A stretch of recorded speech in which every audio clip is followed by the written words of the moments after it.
just, motivation, fuel the fire. It's, something I feel like I've been doing my whole life is proving people wrong. And, people make assumptions or judgments and they don't really know, the background of it maybe or not. But if someone says, I can't skate well enough to, play in this league or play in that league, gonna go and work on my skating and, become faster and prove them wrong. So, it's something that, I don't really think about too much, but obviously in the back of my mind, it's something that, gives me a little chip on my shoulder. That was the 24-25 WHL scoring leader and first team CHL All-Star Andrew Cristall. And you are listening to the Up My Hockey Podcast with Jason Podolak. Just watch me now.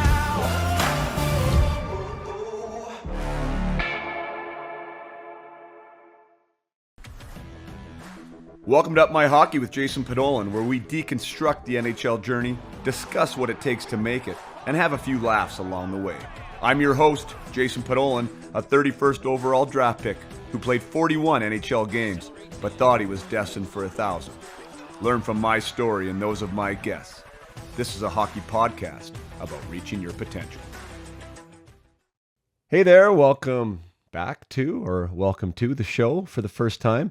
This is the Up My Hockey Podcast with Jason Podolak, and I am your host, Jason Podolak, and you are here for episode 160, and we have Andrew Cristall on today. Andrew Cristall is a name that you will recognize if you are following the WHL in any capacity, in any way, shape, or form, and maybe even the CHL in any capacity, way, shape, or form, or if you are a Washington Capitals fan. Because Andrew Cristall has been tearing apart the WHL for the better part of 4 seasons. He was an 8th overall selection by the Kelowna Rockets in his WHL draft year, and he's been kicking butt ever since. I actually looked him up prior to the interview, and I mentioned it in our conversation, but he's 21st all time in the WHL for career points. So he has been racking it up since day one. He got to play some games as a 15-year-old in the bubble. He had an extraordinary 16-year-old year with the Rockets. I think he had, what does he have here? 28 goals, 41 assists for 69 points in 61 games. Anytime you throw up a point a game average as a 16-year-old and get close to that 30-goal mark, you are doing something right. And then he followed that up with a 95-point season his draft year, which gave him 40th overall selection to the Washington Capitals. We discussed that draft day was a bit of a disappointment, as Andrew was hoping and expecting to be a first rounder. That didn't pan out, but he ended up going to Washington, where he was super excited, and went on to have 111 points the following year, and then last year I think he had 132 points. He got traded to Spokane at the halfway point. He led all WHL scorers and won first team All-Star recognition in the entire Canadian Hockey League. So tore the league absolutely wide open, and he continued on doing that in the playoffs. We talk about that in this podcast. I don't have it in front of me right now, his points in the playoffs, but he broke. Well, him and Berkeley Ken both broke my points record, Spokane Chief points playoff record in one playoff season, and Andrew tied my goal record. So now it's our goal record. He scored 21 goals in, I believe, 19 games. I did an 18, Cristall. I forgot to, or Andrew, I forgot to rub that in on you a little bit. But yeah, 21 goals as a Spokane Chief in the playoffs, and we looked that up, and that is second most all time in WHL history. So one player has scored 22 goals in a playoff run, and there's 3 or 4 others that have scored 21, and Andrew and I are those players. So he had a fantastic finish to his WHL career. Now his sights are set on becoming a pro. That will happen either in Hershey with the Bears, or it will happen with Washington with the Capitals for the 25-26 season. And yeah, we talk about all things Cristall on this podcast. He was somebody that played U15 prep out here in Western Canada. For those of you who aren't familiar with the CSSHL, that is predominantly recognized as the top league available for U15 players, the U15 prep circuit. So that is on par with AAA out here. They're if you go to a tournament like the John Reed will also have top AAA teams there. But as far as the league as a whole, the CSSHL and the U15 Prep League is considered to be the top league available to young athletes out here. And Andrew was able to play in that league as a first year, which is not usual. Like, there is obviously a handful of pocket of guys that will play every year. Probably wouldn't be more than a dozen though an entire season and all across Western Canada. And he threw up well over a point a game, almost 2 points a game actually, as a first year in that league, which is absolutely incredible. He had 25 goals, 27 assists in 30 games. And then followed that up, coming back to St. George's again as the captain, and led the entire CSSHL in goals with 43. He had 80 points in 27 games. So it was a phenomenal young player in the amateur route there, and earned him an 8th overall selection. He mentions that he didn't get to play a midget year really at all because of the bubble, and he was able to play as a 15-year-old with Kelowna. So he jumped from bantam hockey to Kelowna, and really has never looked back. There was a bit of a snub by Hockey Canada. Lots of people were saying that that Andrew was somebody that should have made that team. We cover that in this conversation. Canada did not go on to fare very well in that tournament. So as whatever happens with Canada and the World Junior Championships, when they don't win gold, there's a lot of second guessing and a lot of finger pointing. And last season, with them not winning gold, there was a lot of big names that were left off that roster. And Andrew was one of those names that was left off. Kind of rare to see, somebody who was drafted as high as he did, someone who was leading the WHL in scoring at the time, ended up finishing the season as the scoring leader, get left off that team. Is kind of an obvious one that would raise some question marks and raise some eyebrows. But we do talk about that. Spokane ended up getting knocked out by, who was it now? Brandon, I think, in the... No, Medicine Hat, my apologies. Medicine Hat in the WHL finals. They almost punched their ticket to the Memorial Cup. Unfortunately, they couldn't get there, but again, a great run once he went back to my old stomping grounds there in Spokane. So this is a great conversation. Just wanted to give you a rundown of Andrew and his story prior to getting into the conversation. But without further ado, let's jump in to episode 160 with Andrew Cristall. All right, here we are live with Andrew Cristall, or Andrew Cristall. Oh my gosh, I just asked you how to pronounce the damn thing, and I got it wrong off the bat. Anyways, welcome to the show, Andrew. Happy to have you. Yeah, thanks for having me on. Fellow BC boy, I love it. So I was born and grew up in Vernon, BC, and so that's where I played all my minor, and now I have 3 boys that are trying to follow in your footsteps, and also going through the process. So we have BC. We have BC in common. What maybe we'll start there. Like, what was your introduction to hockey? How did you get involved in it? Yeah, I think, well, for me, my brother who's older than me, he got into it first, but my parents just kind of threw both of us into a bunch of different sports, and whether that was just kind of getting on the ice and doing some skating lessons. And I think I just kind of fell in love with the skating and the hockey over some of the other sports I tried. So I think it just kind of from there I fell in love with it. Awesome. It helps. It looks to me like, just looking at your stats from where Elite Prospects picks up, that you were always good. So I assume, did you find an aptitude for it right away?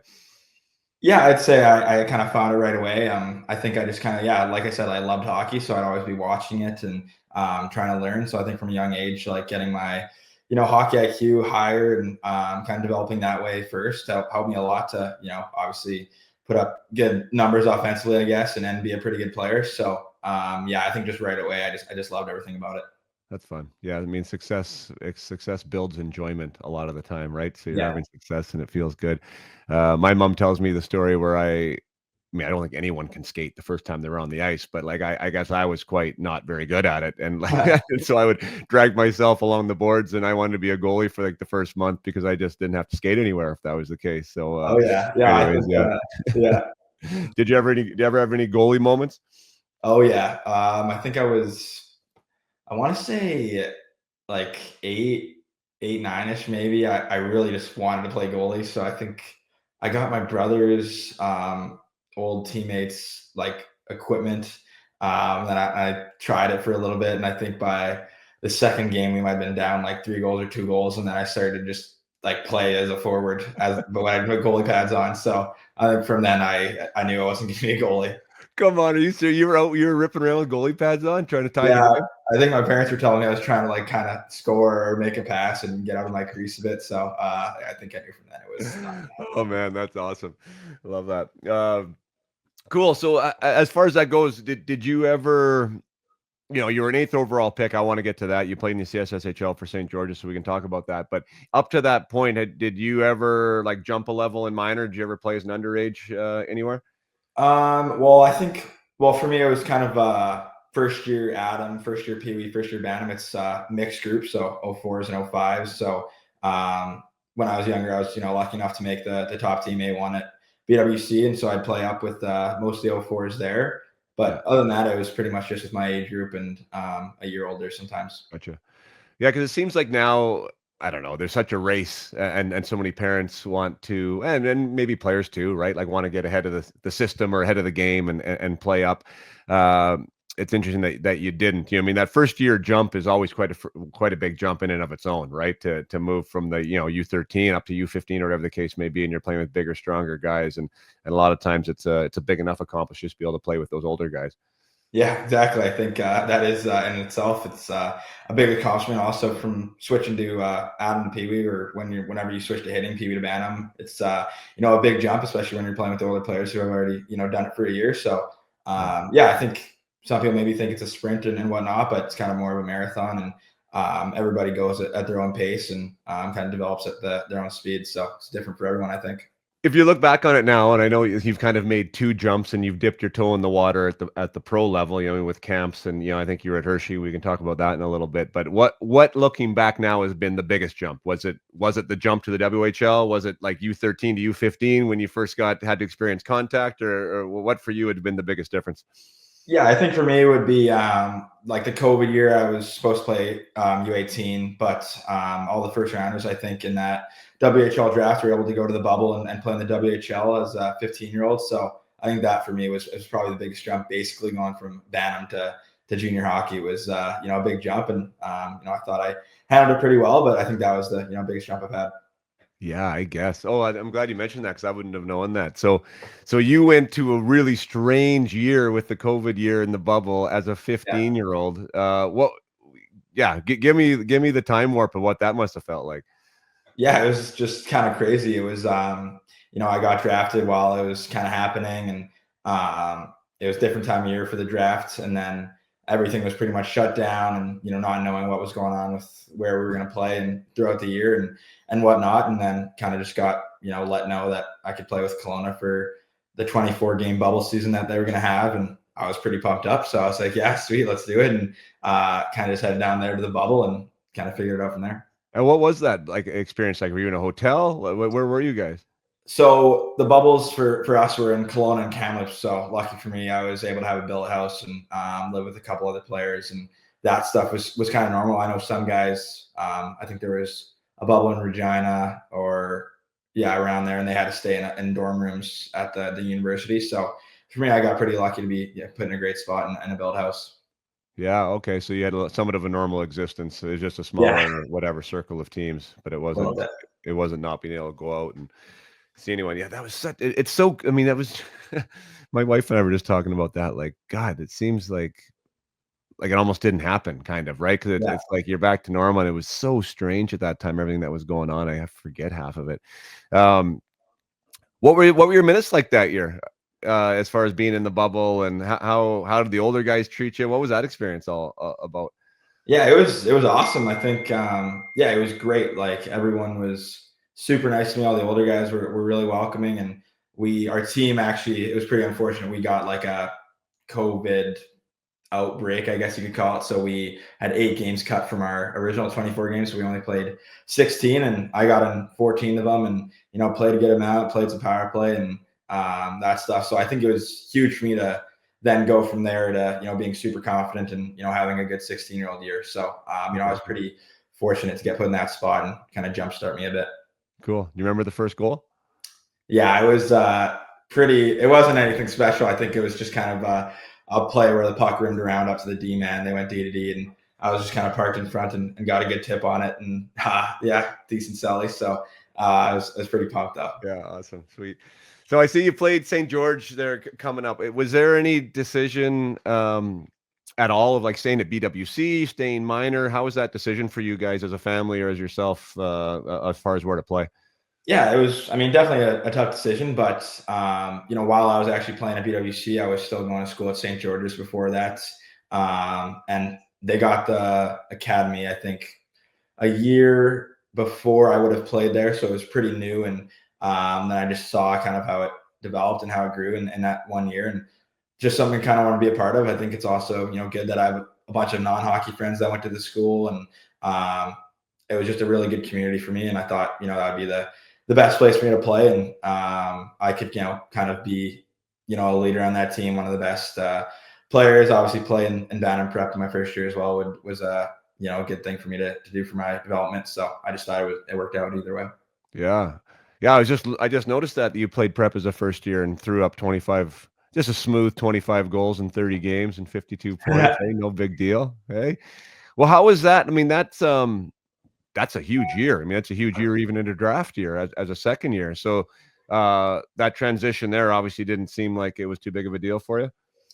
Yeah, I think I mean it was definitely a jump for sure. It's a lot different going from Pee Wee to Bantam and Bantam Prep in a really good league like it was. And I was lucky enough to have a really good team around me, and some really good players and friends to kind of bounce off of, lean off of, and create with. So I really enjoyed my time there. It was some of the best couple of years at Saints there. But yeah, it was definitely a smooth transition, but definitely not easy right off the bat.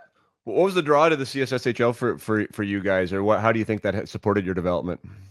Yeah, I just thought for me, I just kind of wanted to play against the best players in my age group, and I just thought that was the league that I wanted to do it. And everybody I knew that I played against growing up was kind of going to CSSHL and then going that route. And to be the best, I thought I had to play with the best and compete with them. So that's just kind of the path I chose.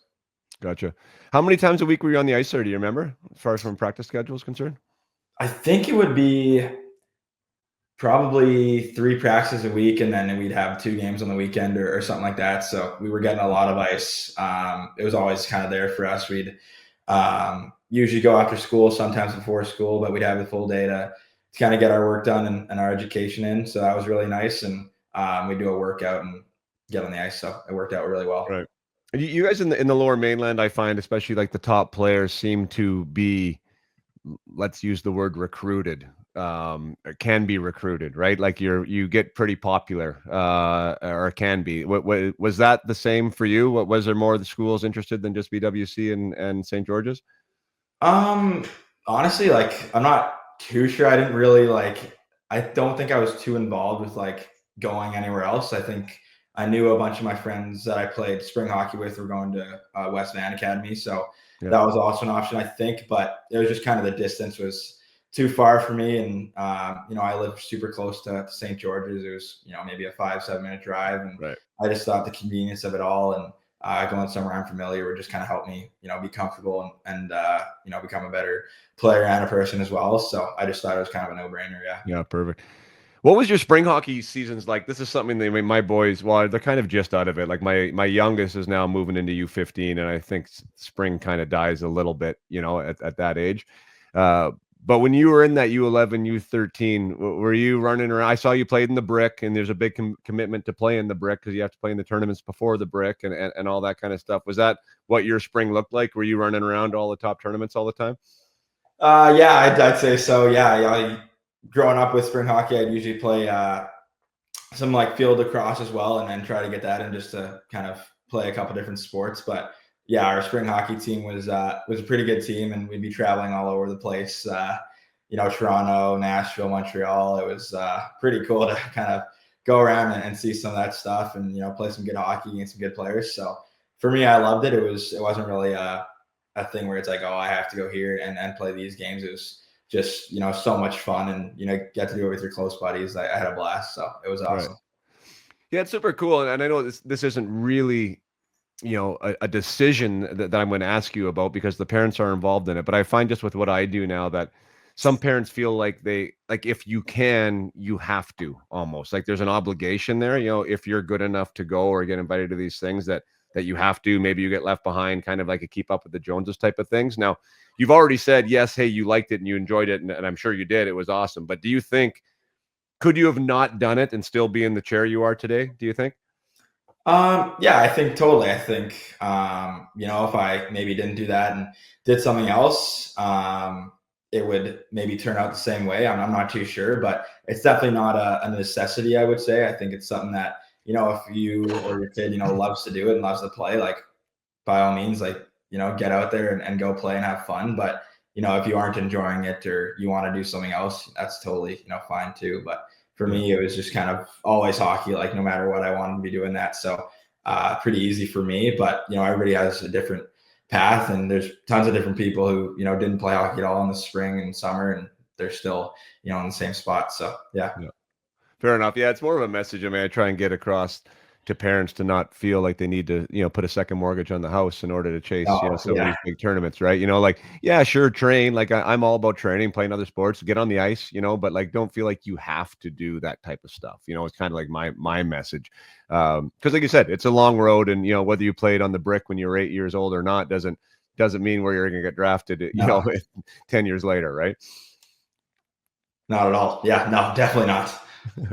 What So when it comes to the draft, like this is like kind of probably the first big stage where you guys, and it happens so young here in Western Canada, right? Like the arenas are filled with old fat bald guys with clipboards, and they're watching you guys. No offense to all the scouts out there, a lot of you guys aren't. But anyways, but yeah, I mean, you definitely notice, right? Like you walk into a CSSHL showcase or one of the John Reed tournaments or whatever, like, I mean, they're everywhere. It's impossible not to pretend that they're not there. And as a 13-year-old or as a 14-year-old, it can have an impact or it can't have an impact. Do you remember what that season was like for you when it came to, now I am getting evaluated officially? Yeah, it was always kind of a thing where, I mean, first few games this season, maybe you see one or two, and everyone's, kind of excited, I guess, and, trying to, play good and impress. And then people start to get those, first questionnaires, and everybody's asking each other, oh, did you get this one? Like, what are you filling out for this question? Blah, blah, blah. So it's kind of funny that way. And by the end of the season at the John Reed and, playoffs, the whole stands are packed with guys with clipboards and those black coats, and you can't miss them. So, obviously you see them, but, at the end of the day, I think our team, or at least for me, we were, super tight knit, and, we kind of just played for each other, and, just wanted to win. And, the rest of that stuff would have just taken care of itself either way. So Right. It wasn't too much of a mindset on, playing for scouts or to get drafted. It was just kind of, playing for each other and, playing good and a team kind of game. That's awesome. Yeah, that's a great mindset to be in, because some guys can get really stuck with that, right? Like, especially when you're playing, I think you mentioned the word like trying to impress, right? Like trying to impress might not be the way that you play your best, right? Like trying to be flashy or trying to whatever, you know what I mean? Be a goal scorer when maybe you're not, or a puck carrying defenseman that isn't generally a puck carrying defenseman, right? But now trying to carry the puck and be noticed. And I find some guys get stuck in between. So you didn't feel that. You came out of the gate strong. Obviously sounds like you had a good team, and there wasn't really any slumps or any times you were questioning yourself that year. Yeah, no, for me, I think, my confidence was super high, obviously playing in that league the year before. So I think that also helped. And yeah, I think just throughout the whole year with tournaments and regular season games, like I felt really good. And if I did have an off game, I would, it'd be really important to, next game, make sure you, get back to the basics and, kind of do what you do best. So I think for me, it was, a pretty good year all in all. Right. Yeah, that's awesome. And especially, you might have a hard time answering this question because it didn't happen. But, playing at that U15 prep level as a first year, you had the 52 points in 30 games. So obviously you were in the right league, right? But there are guys that play in that league as first years, and maybe they're not getting those top line minutes, and maybe they're not getting a point and a half a game, and it's a bit more of a struggle. Do you feel with the type of player that you are, like, would you, if you were one of the guys that are maybe on the third line and not getting the PP minutes, would you have preferred to maybe play varsity and be a top guy there and get more touches, get more looks, have a bigger role, or do you think it'd been better just to be in that league from an experience standpoint? Yeah, I think there's an argument for both. I think, yeah, it depends. I mean, if you're, not playing at all and not really touching the puck or being involved in the play, that's not really going to help you. You're kind of just, taking space, and you're definitely not getting better. So I mean, if you were to play in varsity and you were kind of then again the top guy getting all the minutes on the power play or touching the pucks and feeling really good about yourself, that does a lot for your confidence and makes you feel a lot better than just kind of sitting on the bench and maybe getting a few shifts every period. It's not really going to do too much for you. But Right. yeah, I think it's fully dependent on the situation and the player and kind of what kind of ice time they're seeing or what's going on. But definitely benefits to both. I feel. It's such a tough question to answer, especially as a parent trying to help going through that, because you don't have a crystal ball. You don't know Yeah. how good there is going to be, or whether the coach likes you, or whatever. All those questions are sort of like the uncertainties, and yeah, and then how a player responds to that matters too. And maybe, did you experience that at all? I mean, you had a big year there. You said you played 14 out of 16 there as a 15-year-old. Did you ever have a hard time getting in the lineup? Looks like you had a great 16-year-old year, like I said, but was there ever a time you were a healthy scratch or trying to get in there as a first year? Yeah, I think well, in that COVID season, a couple games like obviously didn't play and there, and then in the 16-year-old year, at the start of the season, I think I got scratched a couple games in I think fourth game, fifth game, maybe around then. So that was definitely a struggle, just being like questioning yourself a little bit and thinking what you're doing wrong or why you're not playing and that sort of thing. But I had a really good support system and. I think, once I got back in the lineup, I didn't really give it back. So I was pretty happy with how I did that. But, I think like everybody else, there's ups and downs. And for me, it was kind of at the start of that 16-year-old years, maybe not playing as much or, got scratched a couple times. And I think that, did really help me a lot along the way. Right.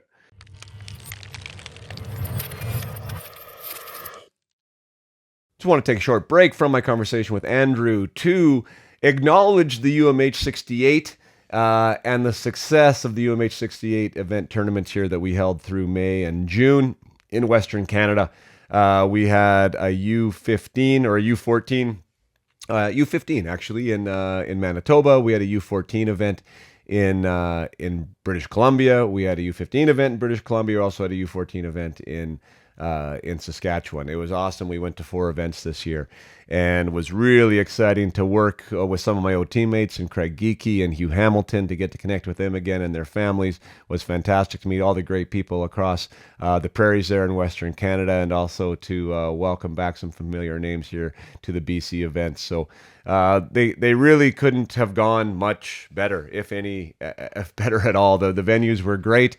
The teams were fantastic. The competition was great, and everything ran really, really smoothly. So thanks to everyone that was involved. Thanks to everybody who wanted to get involved, and really a special thank you to the sponsors that made the event really special. Not only for the players, but also for the parents involved. We had BioSteel involved as the hydration sponsor this year, and they went all out with making sure the players had swag and water bottles and towels, and that they were fully stocked in the dressing rooms with either personal service portions or in the big jug. So we had a great time with BioSteel being a sponsor this year. They took great care of our players. We also had Elite Prospects that was involved in the events, where some of the players got scouting reports written about them from Elite Prospects scouts. That's going to be on their Elite Prospects profiles. All the stats from the events for all the players, whether it was the U14 or U15, their stats were tracked and recognized, and it's going to be on their profiles. So it was really exciting to get those profiles verified. And if you aren't already an EP follower, or subscriber, I guess I should say, you should get a verified or a premium account. It's really a great thing what Elite Prospects was doing there, and it was awesome that they wanted to get involved with the UMH 68 this year. And also a big special thanks to Iron Ghost Construction. has been supporting Up My Hockey in on the ground capacities here in Vernon with me and my spring programs, but also a huge contributor to the UMH 68, where their contribution helped a lot of athletes attend the event. It's not a cheap event to put on. I've talked about that in the show before. We provide a tremendous value, we feel, but there is expenses that are involved, and there is registration fees involved with that. And sometimes families are not able to attend due to registration costs and to travel and whatever. And we try to make this event something that you can't say no to. And when Iron Ghost stepped up and I said, hey, I'd like to put a scholarship fund together for some of these families to help with scholarships to reduce the registration fees. Iron Ghost and Trevor there with Iron Ghost said, yeah, let's do it. And there was a lot of families that took advantage of that this year. So without some corporate support like that, events like the UMH 68 just don't happen. And I want to make that a real important part of the event going forward. There's a lot of people that are saying that we should be charging more for the event for what you're getting, and that's the idea. I mean, the idea is I want this to be a no-brainer. I do believe we should be charging more for the event and for the workshops and for everything else that gets handled there at the UMH 68. But that's not what the idea is. The idea is to give an amazing world-class experience to the athletes and to the parents, to allow them to leave more educated, better equipped players to make their goals and dreams come true. And if we accomplish that, then that is the main goal, and that always has been the main goal. So the registration fees and making the most money possible is not what's been about at all. It's been about making hockey a better place and providing an excellent experience for those that get selected to come to the event. So thank you, Iron Ghost, to allowing these people to come. And if it was up to me, I would be reducing the fees as low as possible, like to zero, essentially. I've had that talk with my provincial directors that the goal of the UMH 68 is to get more corporate sponsorship so we can continue to reduce the fees that families have to pay and really make this thing an absolute no-brainer for people to attend. So, I mean, with saying that, yes, thank you to Iron Ghost for being one of those corporate sponsors. But if you are out there and if you're listening, and if you have a company or a corporation, or even if you're just somebody that wants to give back to the game and in your spot where you can do it, and want to contribute to the scholarship fund for the UMH 68, that is where the dollars go. The dollars go back to the parents who are attending, and that's where we'd like to have it. So if you're somebody that would like to get involved and wants to know more about that, by all means, email me at Jason at upmyhockey.com, and we can talk about the scholarship fund.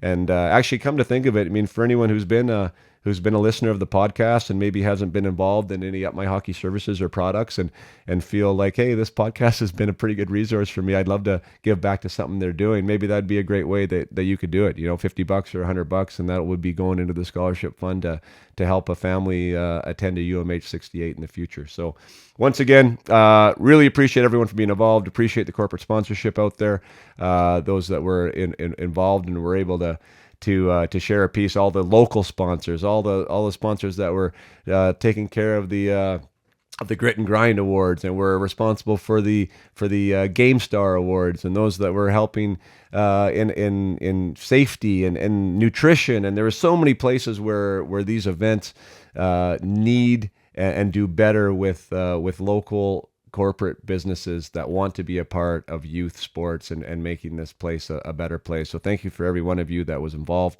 We look forward to continue to growing the brand.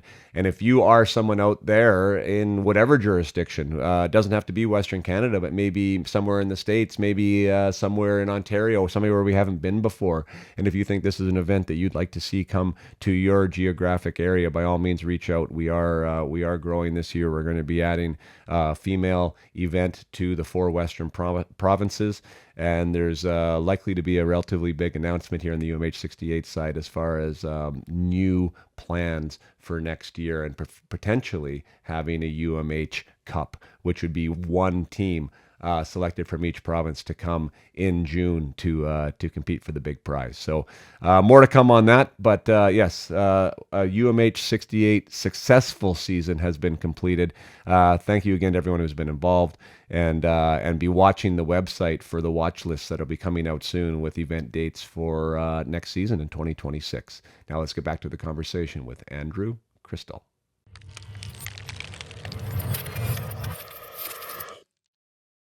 I meant to ask you about the WHL draft. So I mean, you had a great season. I think it said that you led the CSSHL in goals, which is obviously a huge accomplishment. It looks like you lit up the John Reed, had a great playoffs, and then you end up going 8th overall. In leading up to that draft, was there anyone that you thought, like, did you go where you thought you were going to go? Did you thought you might have go a little earlier? How did that process work for you? Yeah, I mean, I honestly had no idea where I was going to go, to be honest.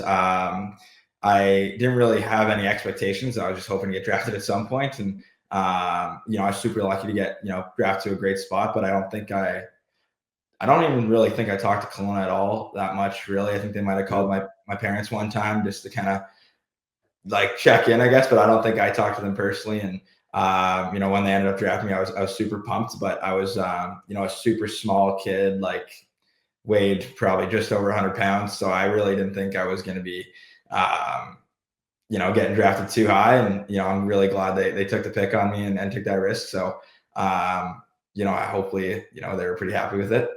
You were just over 100 pounds your draft year? I'm going to say probably 100 and 120 pounds or so. Yeah, I was a little 130. Yeah, I was tiny. That's fantastic. I love hearing that. So, um, in saying that, so a smaller guy, and I've read a few things on you, and I want to get into that. But if there is a knock against you, it seems like it's been your skating. Is that fair? Yeah. Okay. So again, that's not from me watching you. That's just from what I've read. Is with For an undersized guy, let's call you that, right? In that league, and maybe not the most fleet of foot. I love hearing that. So how did you navigate that league so successfully? Because that's a pretty big, heavy league, that U15 prep league. Yeah, I think again, it's just kind of I think the game's in the mind for sure. I think, I wouldn't have said I was, a bad skater at all or any of that, but definitely a smaller kid. So I'd kind of have to work my way around the ice and, pick my spots to kind of get in the play and, find open space. And then I just kind of relied on my brains and my skills to kind of, feather a pass through or make a quick read that maybe someone else is not really looking at. So I think for me, that was just kind of, how I navigated through the league, quickly, I guess, or tried to. Yeah. Yeah, good for you. I mean, that's awesome. And that's really inspiring for some of the other guys that maybe, haven't gone through puberty yet, or just on the smaller end of the spectrum anyways, that it doesn't have to be a big man's game, to be successful. That's for sure. I did read a couple scouting reports that thought that pick, like I said, was, it's not going to translate to WHL. Obviously, you completely blew that up in a lot of people's faces, which is fantastic. Just meaning the skating, it's like they thought whatever. I mean, it's not going to be quick enough for that league. I read a couple scouting reports at the NHL level that said, it's not going to translate. Is that something that, one, do you even read that? Do you care? Is that something that supplies motivation? How do you handle stuff like that? Yeah, I think, I see some stuff. I, try not to, obviously, but, you see it and it's just, motivation, fuel to the fire. It's, something I feel like I've been doing my whole life is proving people wrong. And, people make assumptions or judgments and they don't really know, the background of it maybe or not. But I mean, if someone says, I can't skate well enough to, play in this league or play in that league, I'm going to go and work on my skating and, become faster and prove them wrong. So, it's something that, I don't really think about too much, but obviously in the back of my mind, it's something that, gives me a little chip on my shoulder. Yeah, good for you. Is there so when it comes to that, and you said that's something that you work on. So like development is a huge thing that I love working with players on, like their own development, right? Because you can, as you can go to any skill skate you want, and there's going to be some type of a drill set up, but it might not be for Andrew Cristall, right? But you need to make it your own, or you need to find somebody that's going to help you with what you need to get better at. If skating is something that I'm using that as an example, if that's something that you think you need to get better at to be, the NHL player that you foresee yourself, how do you go about doing that now? Going into a camp where you're going to go into, your first pro year this year, right? And obviously playing against men. Is that something that you are focusing on this off season? Yeah, totally. I think it's something that, I've been focused on for the past couple. And, when I got kind of introduced to, the power skating kind of thing, and it's helped me a lot, and I've, come a long way. So it's something that I'm doing with a coach down here that, I've used for the past couple of years that, I've seen, a lot of improvements. And then when I'm not on the ice with that coach and I'm doing like a skill skate or on the ice kind of doing something else. It's something that you keep in mind of, like little cues on the ice and, you know, what you need to do with your stride. Or for me, I think a big one this year will be, you know, my acceleration and, you know, stop and starts. So, you know, before every drill, I just try and make a mental note of, you know, maybe start this in a crossover start or start this facing that way, and really focus on that before you kind of get into the rep with the puck and, you know, make your read from there. But, you know, it's kind of something that I work into my skates, whether if I'm not doing my actual power skating lesson. Right. Are you a gym rat? Do you like being in the gym? Do you not like being in the gym? Oh, I mean, no, I am in the gym. I mean, 5 days a week and doing my stuff. So, yeah, it's definitely something that I think is, you know, important and something that could really help you on the ice. I think, you know, one thing obviously I'm working on for this year is building my strength and building my speed. So it's something that will help me, you know, translate that to the ice. So it's been good for me. Did you experience that at camp last year? I mean, I think it was last year your first NHL camp or the year before? I've been at 2 so far. Yeah, 2. so it's the year before last year. Okay. So a lot of times that's a pretty big eye opener for junior guys, right? Like going there, you know, whether you get in an exhibition game or not, but even like the inter squad games, that okay, feels a little different here, you know, and that's a little bit of an eye opener to go back and really kind of understand like the physicality of it and the strength and speed. Did you have that experience there, just recognizing that it's a little bit different up here?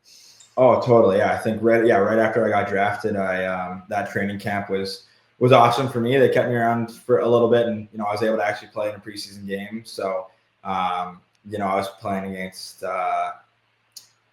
who was it? It might have been Philly or Detroit, I think, and I got in a game, and yeah, the pace it's a lot faster, and it goes quick, and it's physical, and I think I got an assist somehow, luckily, or whatever. So that kind of got my confidence up a bit. But no, those practices and playing those games, it's a whole nother level. So I think having that experience was huge. And then going into the year, you know, last year and camp, I felt really good and kind of knew what was to come. So yeah, it helped a lot, but definitely eye-opening after that first year. The exhibition game is no joke though, right? Like putting like for real, putting the jersey on, like it's not for real, but it's like for real enough that your name's on it. Like it's the real thing. You're traveling with the team, you're wherever. Like I totally remember my first games, and that was so fun as like an 18-year-old, 19-year-old, like to get that experience.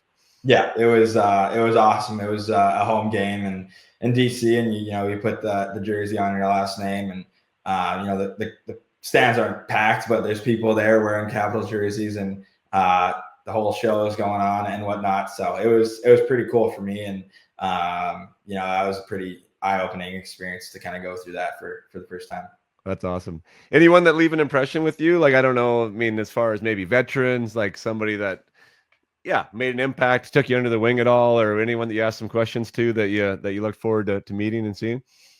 Yeah, I think there's actually a bunch of guys, I mean, in Washington that were super good to me and super nice. It was, I mean, this year, like I think most people saw online and stuff, they had a super tight-knit team, and they're all super close to each other. And, you know, I was there for basically all of camp and until the final cut day. So, I mean, guys like Stromer, Tom Wilson, they reached out to me, you know, when I, you know, did get let go, and that through the year they were texting me a little bit. But I mean, everybody when I was there was super nice, whether, you know, it was a guy like Carlson who was talking to me, which, you know, definitely doesn't have to do and then go out of his way to do that. And, you know, legends, or, you know, like Ovi maybe giving me a tip on the power play or something like that. So it was a pretty crazy experience for me. That's cool. Did you get a chance to play with him at all in any other squads or anywhere? Yeah, I played in, I think, 2 or 3 preseason games with him, and we were on the same power play unit for a game. And I think I was net front that game. So we scored on a rush play. So thankfully I didn't have to stand net front in front of his one-timer, but it was a pretty good play. So it was cool to kind of be out there on the ice with them, and kind of when we scored, get in a huddle and, you know, give a couple fist bumps. So it was awesome. That's pretty bonkers, man. That's pretty cool. Hey, like to be there with him. Was he a guy for you? And you know, I sure Ovi wouldn't take offense. Like for me, it was like Mario Lemieux. Like when I got a chance to play against Mario Lemieux in Pittsburgh, like in an NHL regular season game, it was the coolest freaking thing ever. I got to play against Gretzky too, but he wasn't really my guy. Like that was super cool. Like I got to play against him, but it wasn't like me playing against Mario. Like was Ovi that for you? I mean, he was definitely one of them, I think, for sure. I had a couple, but I mean, the way he could score goals and the way he played, it was, you know, I was always watching him, and maybe not someone I, you know, modeled my game after, but definitely a star that, you know, when I got there and saw him, I was like, wow, like I can't believe this. But yeah, it was pretty crazy, and he's, you know, a special player. That's awesome. Yeah, what a cool experience already. Um, Going back to junior, one, like, what a freaking crazy career, man. Like, congrats on crushing it. Like, every year, I just actually looked at the points in quant hockey. You're like 20, I don't know, and you probably wouldn't even know this, but I don't know. I don't think. yeah, like you're 21st all time in the WHL for career points. That's pretty cool. Hey? Yeah, yeah, Like, definitely that's pretty cool. Yeah, it's nuts. And even like when I was texting you, so I mean, I'm sure I would have mentioned it in the intro, but like the playoffs, well, one, like the regular season you just had read the WHL in points, and then in the playoffs hooking up with Berkeley, and you guys just going hog wild there and scoring 21, which tied my record as a Spokane Chief. I just brought that up. That's the second most all time in the history of the WHL too, single season playoff goal record. So like, what a freaking finish. Talk about this last year. Like, was it like, how was it special and why was it special? And I'll just give you the floor on that, because obviously a lot of special things happen. yeah, yeah. It was a crazy year. I, you know, obviously getting drafted to Kelowna and living there for a while, I, you know, thought I'd be playing there for my whole career, and, you know, not getting traded, and you know, when that happened, and, you know, I kind of had a little bit of heads up, but, you know, when I got to Spokane, it was, I mean, more than I could have imagined, and better than that. Other than winning the last series, it was such a cool team to be a part of, and some of the guys, I'll be friends forever for sure. And, you know, it's a really great group. And yeah, it's just a special year on and off the ice. I think it was, you know, super fun kind of playing with Burke and Shea there. So, you know, it was awesome. And everything from, you know, staff, management, crowd, everything about playing Spokane was so awesome. Yeah, that's cool. And nothing. I mean, Kelowna was having a bit of a rough year. You know, I mean, from a standing side, you know, so that you know, going from there to a team that was moving, and not that there wasn't any good players in Kelowna, but obviously going to playing with Berkeley Cat and a fellow, you know, high pick. I think he was a top 10 pick. And then the 20-year-old overage there, and you guys seem to click right out of the gates. Like, that must have been a little bit of a breath of fresh air for you too, hey? Yeah, I think it was. Yeah, it was pretty crazy. I knew Berkeley only a little bit, but didn't really play with him. I think we played at a tournament, but never really got on the ice on a line together. And you know, obviously watched him kind of play in the league, and, you know, he was killing it already. And, you know, when I got there, I was, you know, hoping that the transition would be smooth and seamless. And I mean, yeah, I was. I think our brains kind of clicked together, and we were able to kind of see the same things on the ice, and think the same way. And we were always talking, and kind of figuring out how to get better, and, you know, keep playing well, and things like that. So to play with a guy like that, it was pretty special. And you know, I can't say enough good things about him. He's unbelievable. Did you guys play together from game one? Yeah, yeah. I think we might have played two or three periods apart from each other. So yeah, no, it was pretty much the whole time.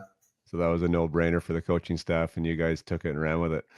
Yeah, we did. I think it was kind of, you know, the first time we were like, yeah, we're gonna try you guys together, and, you know, see if it works, see if it doesn't work. And, you know, we were pretty committed to making it work, so we could, you know, go on a good That's run cool. together. Do you see big things for Berkeley? Oh yeah, I mean, don't know how you couldn't. He's, you know, unbelievable player. He skates like the wind. He battles. He works so hard, and so smart, and just super cerebral with the puck. It's awesome to watch. So I mean, I see huge things for the kid, and he's awesome. So yeah, I couldn't see him not, you know, being successful. He's 1 year younger than you, right? Yeah, So he'll have to make the NHL this year to play, or else he'll yeah, have a 19-year-old year. Yeah, so that'll be who drafted him again? Seattle. Seattle. Okay, so maybe an opportunity. Hey, coming off of a no playoff year, that'll be interesting to see how his camp goes. You guys have another good one there in Mathis Preston that looks like he's going to be a pretty top shelf player. What do you Yeah, have to say about Preston's game? yeah, he's unreal. He's you know, I don't know if I've ever seen a player skate kind of like the way he does. He's so smooth, and he can just fly, and his shot is unbelievable off a one timer, off a wrist shot, or anything. He can just snap the pill. It's so well. It's pretty awesome. So he's gonna be so good for them this next year, and obviously gonna go really high in the draft as well. But What's your guess? If you were to, what's your over under Vegas odds on Preston's pick? I don't know. I think he could go very high though. I'm not sure the exact number, but no matter where he goes, he's going to be super special and really successful. So I'm super pumped for him. Yeah, that's cool. I saw him play his prep year, his U15 prep year, and yeah, man, he could just flat out rip it. Rip it. Quick release off the rush, like in stride, and could put it where he wanted to. I like that he played with an edge too. Like he's pretty aggressive in his nature, seems like, and he can definitely skate. So yeah, I mean, it's gonna be interesting to watch him grow and his game. And yeah, I mean, it seems like he definitely could be a top 10 pick. I mean, if he has a good year, right? Depending on how the year goes for him, but that'll be fun to watch.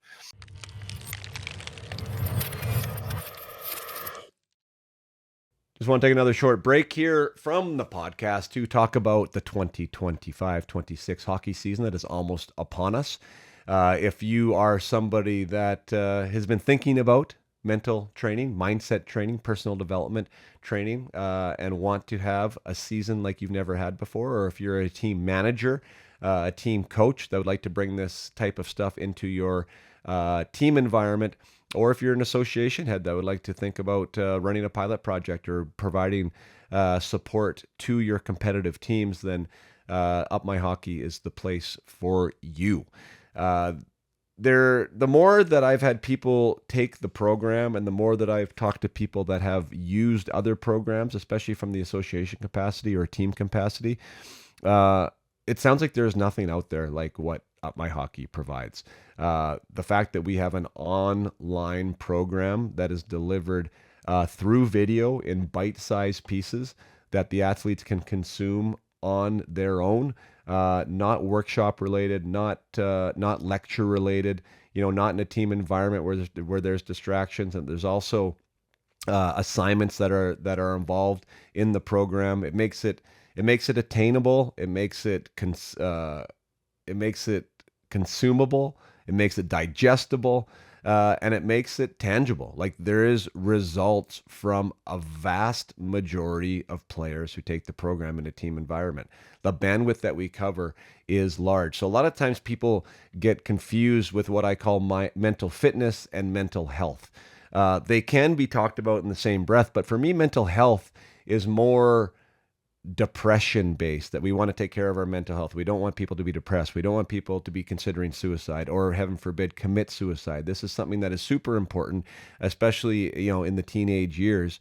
But that is not what Up My Hockey is. That is something that a lot of associations are providing, mental health support to their players. But let's be honest, there isn't that many players that are experiencing that type of issue. So when you have a workshop or you have something that covers that across a broad spectrum, you are looking at a lot of blank eyes because that doesn't speak to a lot of players. So again, I'm not downplaying the need for that. There is a need for it. But what Up My Hockey does is more mental fitness. That is giving players the tools to not only succeed and perform and to develop, but also to have the tools that hopefully empowers them to not have mental health issues in the future, that we can deal with adversity and we can deal with, put down setbacks, potential maybe bullying, these types of things that sometimes can derail athletes. We give them tools and give them the confidence to be able to handle some of these things and move forward with strength and with their head held high. So if you're worried about your athlete, their mental fitness, if you're worried about their confidence, if you want them to be able to take ownership of their development, to be motivated to work out on the ice and in the weight room, if you want them to understand that the value of being a teammate and a good person and how that reflects not only on the success of the group but also the success of the individual, then Up My Hockey is where you want to be. This is a high performance type program that deals with the mental fitness of the individual and of the group. and you will get results with this program. So if that's something that is of interest to you, like I said, in any capacity, whether as an individual, whether as a parent, whether as a player, as a team manager, as a team coach, as a director of hockey somewhere, that you would like your teams to have a team bonding experience unlike any other, and give them tools that will allow them to win more hockey games, perform better, also handle adversity, and have less problems within your association, then by all means, check me out. We are growing an affiliate bunch of coaches as well right now that we are empowering to help other teams in geographic areas. So there's lots happening at Up My Hockey, and we can definitely support you, your player, and your teams. You can reach out on the website or to me directly, jason@upmyhockey.com. All right, let's have the best 25-26 season going. Try training something that you haven't trained before, and the results will surprise you. Let's get back to the conversation with Andrew Cristall.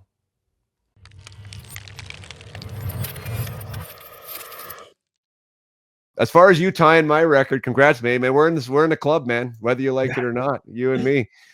Did you know at the time at all that you were like that was happening, or that was there, or even like when you came to like the all-time status, not necessarily Spokane, but WHL, like you scored 2 more, you'd be the number 1 scorer ever for a playoff round. Did you know any of that? No, I actually didn't really know any of that. I feel like if I did, maybe I'd shoot the puck a little more, and maybe I would be kind of thinking about it too much. So I'm glad I didn't. But I think it was just kind of a thing where everyone was just kind of talking about like 20 goals and how it was kind of close to there, and that was more than. I mean, I didn't really know anything about any records or anything like that until I saw like a post about it or whatever. So I mean, I didn't really know about it, and kind of glad I did. It was just kind of let me play a little bit more free and just kind of do what I was doing. Yeah.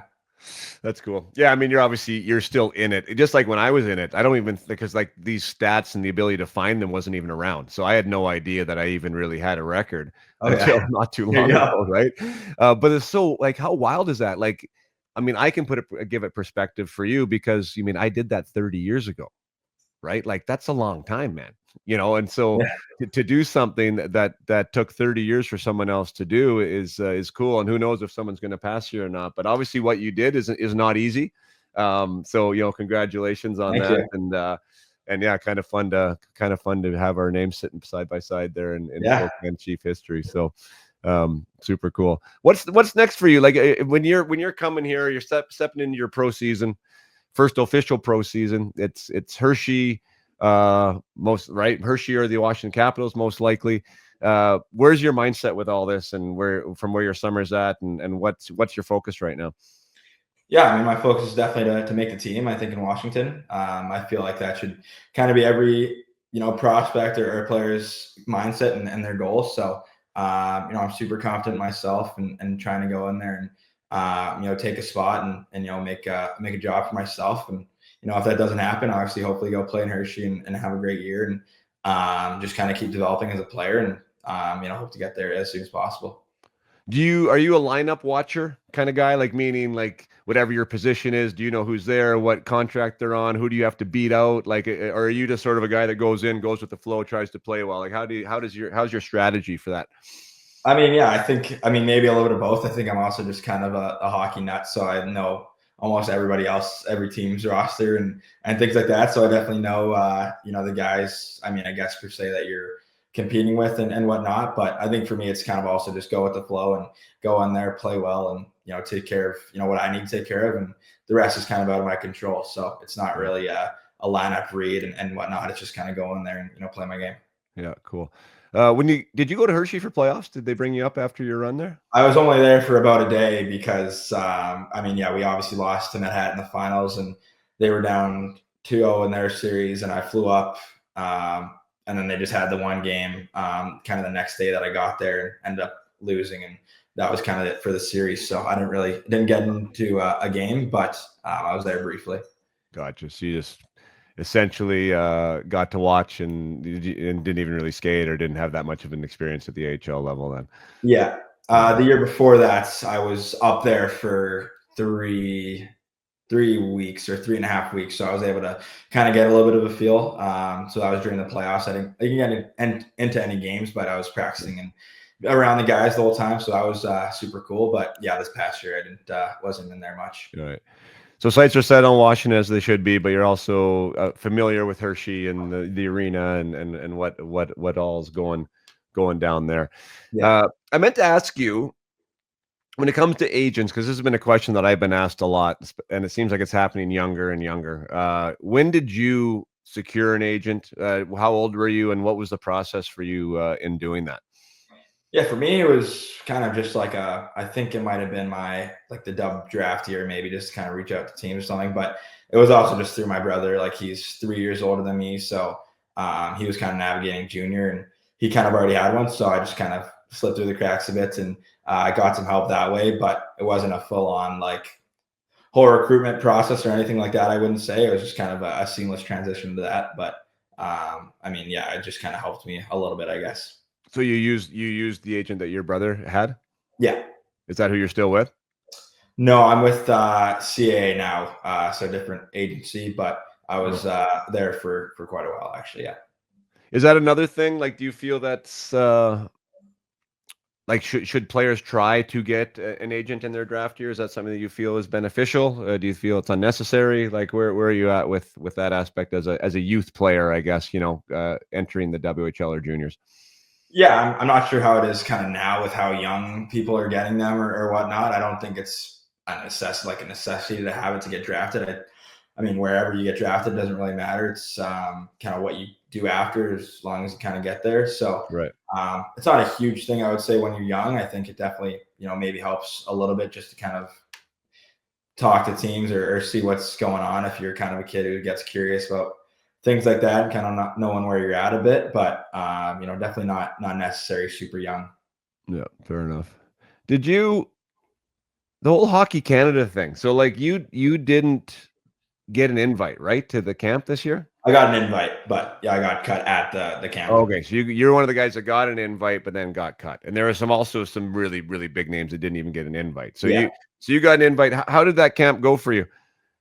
I mean, yeah, I thought it went pretty well. I think I played, really good in the 2 or 3 games that we did. It was kind of, one was just an inter squad. And I think I had maybe a couple, I think a goal and maybe an assist or something like that. And then we played against the U Sports team and kind of did my thing and, put up a couple numbers and was playing really good, I thought, defensively, offensively, and kind of did what I kind of put my mind to do and set to do. And, just didn't work out for me, I guess. But I felt, really good throughout that whole camp. Oh, okay. Because there was another, I can't remember the name now, one of the defensemen I heard on a different podcast that said he didn't have a good camp and kind of was Did you hear who that was? I can't remember. I think I saw that. I think it was Zane. Yeah, Zane. Zane said he couldn't turn right or something, that he kept falling over or whatever. So he was like, you know what, I probably shouldn't have made it. I didn't have a great camp, but you felt like you had a good camp. What was the exit interview like for you not making that? Yeah, it was just kind of unfortunate. They just kind of said, yeah, we're probably just going to go in a different direction, and yeah, that was kind of all, I guess. It wasn't, they didn't really tell me why exactly. So I'm not too sure on that, but obviously they went one way, and I mean, that's completely fine. Like if I didn't make the team, it is what it is. Nothing I can do about it. But yeah, it was just kind of brief, I think. Right. So, God, that's got to bug you though. Or like, is it over? Was it like, how long did it take you to get over that? And maybe it didn't bother you at all. I mean, I have no idea, but I mean, just for context, I'm going to say for the listeners here, I mean, we're talking to about the guy that led the WHL in points and was the first team CHL All-Star, right? That is getting cut from this Team Canada team. So, the accolades are there and you had a good camp and now they're saying no. I mean, to me, that sounds like you're probably pretty pissed off. Yeah. I mean, I was definitely not happy. It was, drew your mind playing that tournament, obviously, and be a part of it. So it's something that, I probably think about every week still to this day, and something that fuels me, to, prove them wrong. And again, just kind of be successful in my own right. But yeah, it's obviously sucked kind of being at home, watching that tournament when, I was hoping to be playing and, being a big part of that team, honestly. So it was too bad, but at the end of the day, things happen for a reason. And, I think it's made me a better player and more mature person and, better mentally as well. So I think it ended up helping me a lot. Good for you. I mean, but there was also no feedback as far as we would have liked more of this from you. It was just, we're just not going your direction. Yeah, I think it was just kind of like you made the choice difficult on us, and unfortunately, we're gonna have to let you go, and obviously they hope the best for me throughout the year and whatnot. So that was nice, and that was good. But yeah, it was just kind of quick kind of cut situation, I guess. Right. Was that your second camp? Did you get invited the year before? No, I wasn't invited the year before. So that was your first pick of the cap there. Yeah, that's too bad. You've got to go with the Holinka though. I mean, and it looks like you played well there too. So was that a pretty good experience playing for Canada in that environment? Oh, that was awesome. Yeah. Pre-draft year was, a bunch of the guys I already knew, just kind of growing up, and played U17s with them as well. So we had an unbelievable team. I think we led in maybe 3 goals all tournaments, and we just kind of ran through it. So that was pretty awesome. We did it in Red Deer, so in Canada, and the fans are great and stuff. So it was a blast. That's cool. Was there many members of from your draft class, your WHL draft class? Because I looked at that list. Boy, there's some solid players. Like the top 8 there up to you are all legit. Were they on that squad as well? Oh yeah, most of them I think were on that. I think we had a good amount of Western kids on that team, and it was great. It was a good mix of, I think, everybody, and everybody kind of gelled together really well, and we played good. So it was a lot of fun. That's awesome. So this time of the year, the calendar's just about turned into August. I think camp for the NHL guys starts, what is it now? Like second week of September? 15th, I think, 17th. Yeah, second week of September. So you're still 6-7 weeks away. Where are you at in your training right now? What do you a lot of guys are phasing it, I find now, and doing different things. Like what is your day? What do your days look like? Yeah, I mean, kind of right in the middle of it right now. I think, I kind of just love the grind of it, I guess, and doing it all and being on the ice. So yeah, it's not anything too crazy. Probably just like a workout, a skate, and then after that, it's kind of just enjoy summer, I guess. Enjoy the outside. I think being here in Vancouver, it's pretty great, and I'm pretty lucky to be here. So maybe going outside, or getting a golf round in, or just hanging out with some of my buddies. So it's pretty a great summer for me. Was there any direction from Washington about what they want to see? Is there a strength goal or a weight goal or a body fat goal, or anything like that they wanted you to focus on this summer? Yeah, I don't think there's like set numbers, but it's obviously just get everything better. I think one thing is obviously lower body strength, and getting faster and stronger. I think it's gonna be huge in the corners and puck battles, and kind of winning pucks back. Being a smaller guy, have a low center of gravity, so hopefully that'll help me a little bit more. But I think just getting stronger and more comfortable in battles against pro players. So yeah. I remember back in my day, like the VO2 and the Wingate were generally like the cornerstones of the testing day, and those were the ones that were relatively feared, and you wanted to do well in. Is that still a thing? Like, is that what guys are those the metrics that teams are looking at? At the combine, that's what I did, and I think they're still doing. But I don't think in Washington they do a VO2 or anything like that. So it's just some other stuff, I think, that probably most teams would do. But I don't think it's anything that you're super stressed about or worried about. Obviously, you want to do the best that you can and show well. But it's not something that you're kind of scared or nervous to go do. Right. How was that combine? I'm glad you brought that up, like the testing and that experience leading into the draft. What's your memories of that? Yeah, it was pretty fun. I thought for me, you kind of see that when you're growing up, and kind of people saying there's crazy questions or whatnot. And for me, it all went really smooth. I thought the meetings were pretty fun to kind of get to know a lot of these different people in the NHL, and super important people. And then with all the guys who were getting drafted, going through the testing, it was it was hard, but it was a lot of fun, and I think I really enjoyed it. Yeah.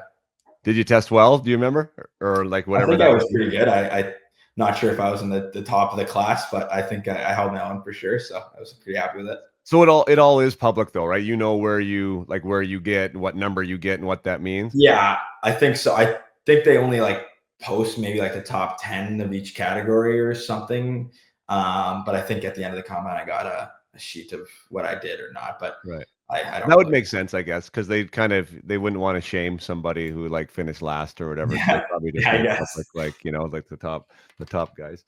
Um, and so that's where they have their interviews then too. Hey, at the combine, they don't do it on draft day as much anymore.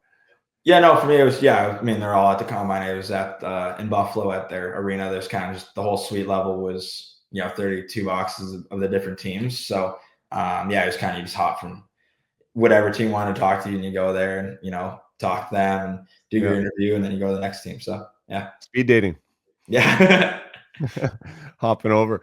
Did you I guess I should ask you about the draft. Like was that you went 40th, I think, is that Yeah. right? Uh and you were definitely one of those guys that I looked at that, could have been, a first rounder, it sounded like, and ended up going in the second round. What was your expectation in that environment as far as where you were going to go, who you might go to, and what was that day like for you?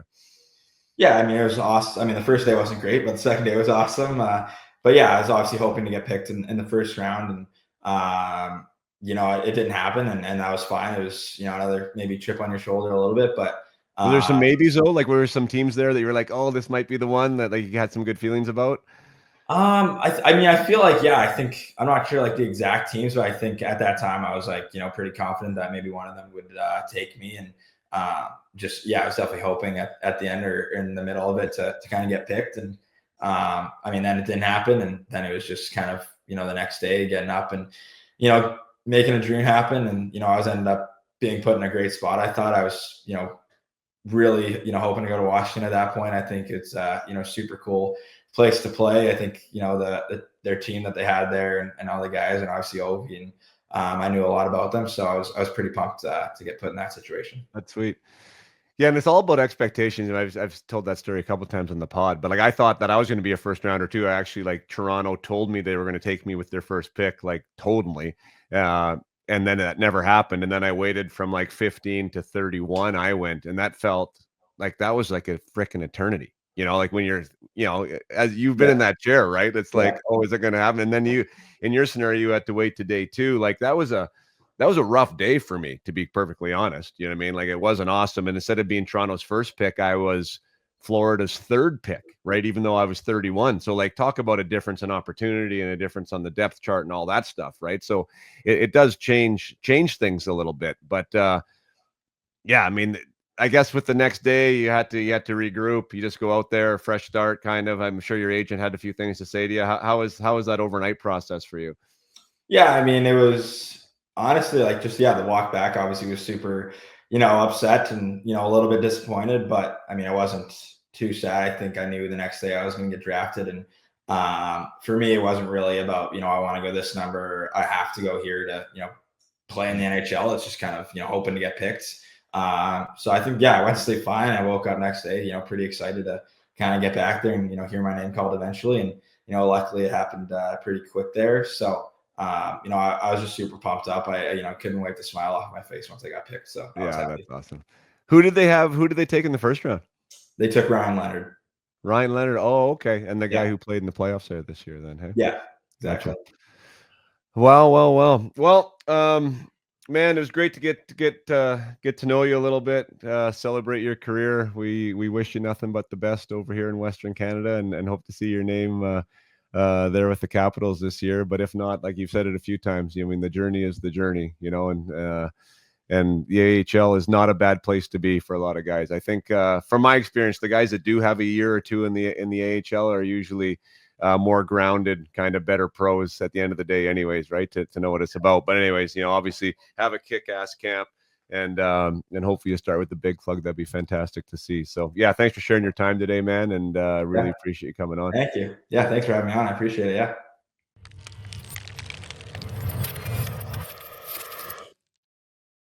Thank you for listening to episode 160 with Andrew Cristall. Thank you for listening to the entire show, and thanks for coming back. If you are somebody that has been, I don't know, let's say a loyal listener of the podcast, you are probably mad at me because we haven't had episodes for 4 to 6 weeks now, which is not what a responsible podcaster should be doing.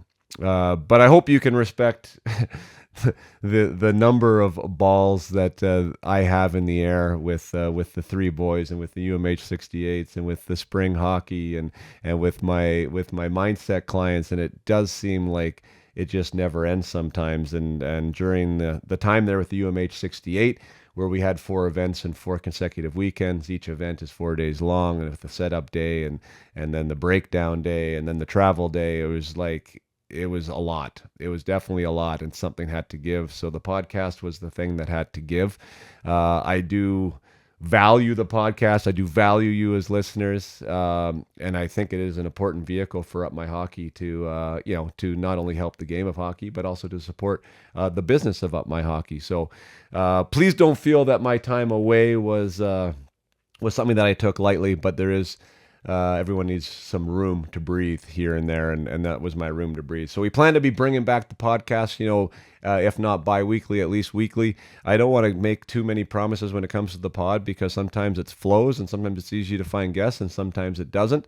So I'm not going to make this a point of stress in my life. I hope you can respect the releases of them, and I'll get them out when I can, and I definitely want to keep getting you guys good content. So the idea is from now, this is August, approaching August here in a couple days, 2025.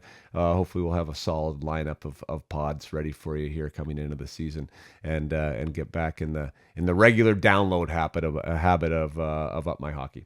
So yes, hope you're enjoying your summer out there. Hope you enjoyed the podcast with Andrew, and yeah, we'll catch you next week in a couple weeks with our next episode. So until next time, keep playing hard and keep your head up.